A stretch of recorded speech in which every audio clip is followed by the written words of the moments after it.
சிவார்ப்பணம். வணக்கம் ஃப்ரெண்ட்ஸ். நீங்கள் இன்னைக்கு பார்க்க போகிறது நம்ம சனீஸ்வர பகவானுக்காகவும் முன்னோர்கள் வழிபாடு ரெண்டுமே நம்ம சிறப்பாக செய்யணும், ரெகுலராக பண்ணணும். அப்படின்னா சனி பகவானோட பாசமும் அன்பும் நமக்கு கிடைக்கணும், நமக்கு முன்னோர்களோட ஆசையும் கிடைக்கணும்னா நீங்கள் ரெகுலராக காகத்துக்கு சாப்பாடு வைக்கணும். ஏன்னா முன்னோர்களாகவும் காகம் இருக்காங்க, நம்ம சனீஸ்வர பகவானோட வாகனமாகவும் காகம் தான் இருக்காங்க. காக உருபல தான் நம்ம சனீஸ்வர பகவான் நம்மளை கண்காணிக்கிறாரு. அதனால நம்ம ரெகுலரா நீங்க காகத்துக்கு உணவு வைக்கிறது சிறப்பு. இப்ப நம்ம வைக்கிற இடம் இப்ப ரெகுலரா எவ்வளோ காலமா நம்ம எவ்வளோ வருஷங்களா இந்த இடத்துல வச்சுட்டு இருக்கோம்.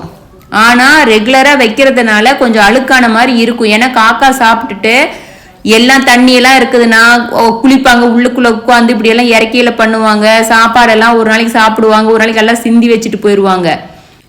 அதனால தான் பார்த்தா அழுக்கான மாதிரி இருக்கும். மழையெல்லாம் பெய்யறதுனால கொஞ்சம் கருப்பான மாதிரி இருக்கும்.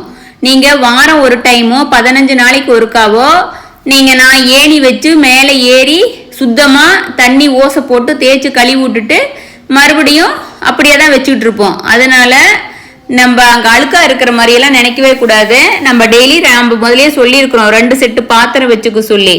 நம்ம அப்படி வச்சதுனால தான் நம்ம காக்காவுக்கு வந்துட்டு ஃபர்ஸ்ட் கொண்டாந்து வச்சுட்டு 2வது எடுத்துட்டு போக முடியுது. இன்னைக்கு நம்ம வைக்கிறதான் பாக்குறீங்க. நம்ம காகத்துக்கு வைக்கங்காட்டியே பாருங்க, முன்னோர்களாக இருக்கிற சனி பகவான வந்து முன்னாடியே வந்து உட்காந்துடுறாங்க, சாப்பிட்றாங்க. ஒரு காக்கா இன்னொரு காக்காய்க்கு எப்படி சோறெல்லாம் ஊட்டுறது பார்த்தீங்க இல்லையா? இது வந்து ரொம்ப ஹாப்பியா இருக்கும். கரெக்டாக சூரியன் உதைச்சி வரும்போது நாம் கரெக்டாக அந்த 7 மணிக்குள்ளே எல்லாம் முடிச்சிருவோம், எல்லாத்துக்கும் நம்ம கடமையை முடிச்சிருவோம்னு சொல்லியிருக்கோம். ரெகுலராக நீங்கள் பார்த்துட்டு இருக்கிறீங்களுக்கு தெரியும். நம்ம சொல்கிறது ஒன்று தான் ஃப்ரெண்ட்ஸ்.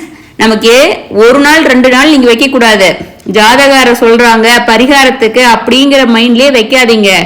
நீங்கள் எத்தனை நேரம் இருக்குதோ இல்லையோ, எத்தனை கஷ்டங்கள் வந்தாலும் சரி, இது நீங்கள் ரெகுலராக தொடர்ச்சியாக கன்னியூவாக பண்ணீங்கன்னா அதோட பிரபஞ்சத்தோட ஆற்றல் சக்தி உங்களுக்கு கிடைக்கும். ஒரு நாள் இல்லைனாலும் ஒரு நாள் எல்லா காரியங்களும் சக்சஸ் ஆகும் அப்படிங்கிற நம்பிக்கையில நீங்க முன்னோர்களை வழிபட்டுட்டு நம்ம சூரிய பகவானையும் நம்ம வழிபட சொல்றோம். நம்ம அந்த தண்ணி வந்து ஒரு சொம்பு காகத்துக்கும் ஊத்திட்டு நம்ம சூரியனுக்கு ரெகுலரா கொடுப்போம்.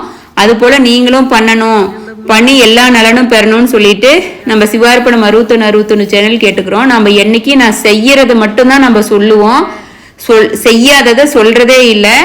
நான் இது வரைக்கும் வாழ்க்கையில இத்தனை காலம் கடைப்பிடிச்சுக்கிட்டு வந்ததுதான். இப்போ நம்ம ரெகுலரா ஒவ்வொரு வீடியோ எடுத்து போடுறோம். Okay, thank you friends. சிவார்ப்பணம். சிவார்ப்பணம் ஃப்ரெண்ட்ஸ்.